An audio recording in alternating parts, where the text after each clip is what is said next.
Africa's second lowest inflation rate in the past decade.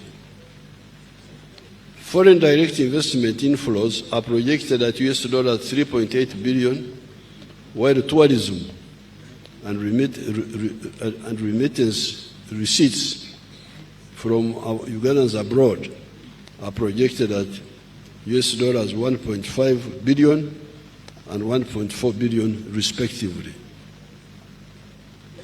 During the next 5 years, it is projected that Uganda's GDP is going to more than double to USD 158 billion in 2030 in exchange rate terms and US $296 billion in purchasing power parity terms. These achievements are not by accident. They are on account of deliberate and focused government interventions. Cumulatively, over the last 10 years, the government has injected 8 trillion shillings in strategic wealth creation initiatives, which have boosted economic performance. These initiatives include: number one, capitalization of the Uganda Development Bank, 1.45 trillion shillings, to provide affordable capital to manufacturers and small businesses. 2, parish development model, 3.4 trillion by the end of this financial year for the poor rural families. 3, Emyoga, 553 billion shillings.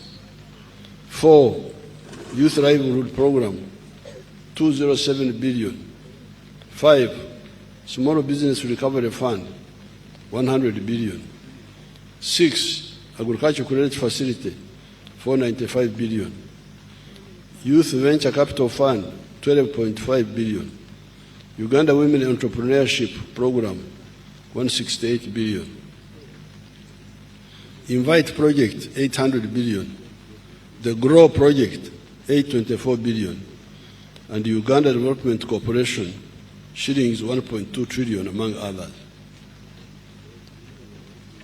Merchandise goods exports grew by 26% to US $9.3 billion in the year ending March 2025.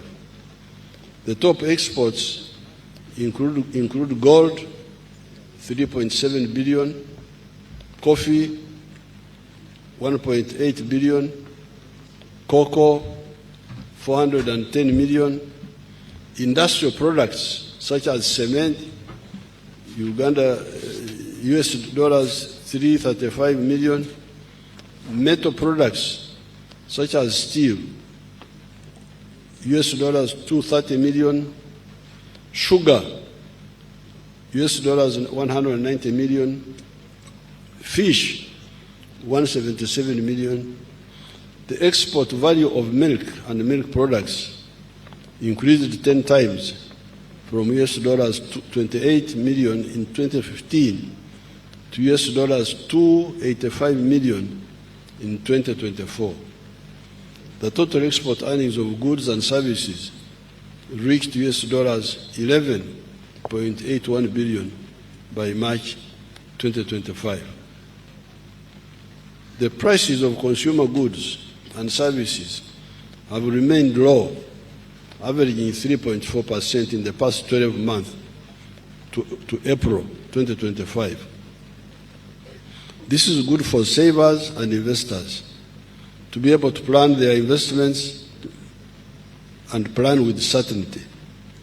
The low inflation was due to a stable exchange rate, good crop harvests, and the decreasing global prices of liquid fuels. The prices of diesel, petrol, and kerosene reduced by 4.2%, 2.5%, and 1.7% respectively, on average, for the year ending April 2025. The increased domestic capacity in sugar production has led to a reduction in the consumer prices of sugar by 10.8% in April from what it was the same month a year ago.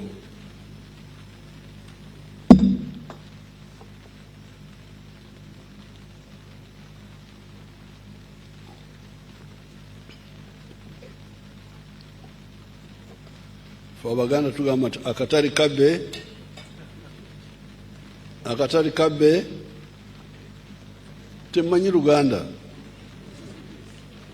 Akatali kabbe oli amagumba osula mu mulyango. Bano Baganda bakika ki bannange?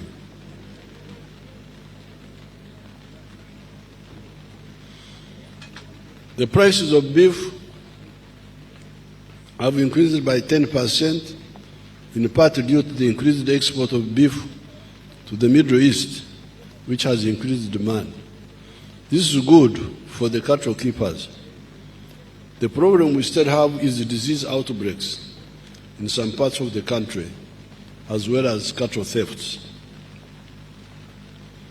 Government has recently vaccinated livestock in most parts of the country, but in some places there is laxity in implementation of the quarantines.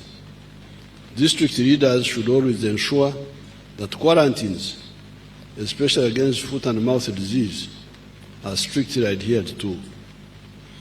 As a result of the strong foundation that the NRM government has built over the years, foreign direct investment was US $3.5 billion for 12 months up to March 2024. This was mainly in mining, transport, manufacturing, finance, etc. The single largest source of FDI was the Netherlands, 55%, followed by France, 20%, Kenya, 6%, Tanzania, 5%, UK, 4%, and others, 10%. In 1986, the government collected only shillings 5 billion in revenue because private businesses and manufacturing had collapsed. When the NRM took power, we embarked on the rehabilitation of the economy and adopted the policies of liberalization and reformation of the public institutions. As a result, the revenue collection capacity has improved. Revenue collection is projected at Uganda shillings 31.9 trillion. This financial year, ending June 2025, equivalent to 14.3% of total economic output of GDP. This is still less than the desired level to finance our development plans. The government plans to collect shillings 37.2 trillion in domestic revenue next financial year, 2025-2026. In order to boost revenue collection, the government will implement the following steps. Number one, enhancing efforts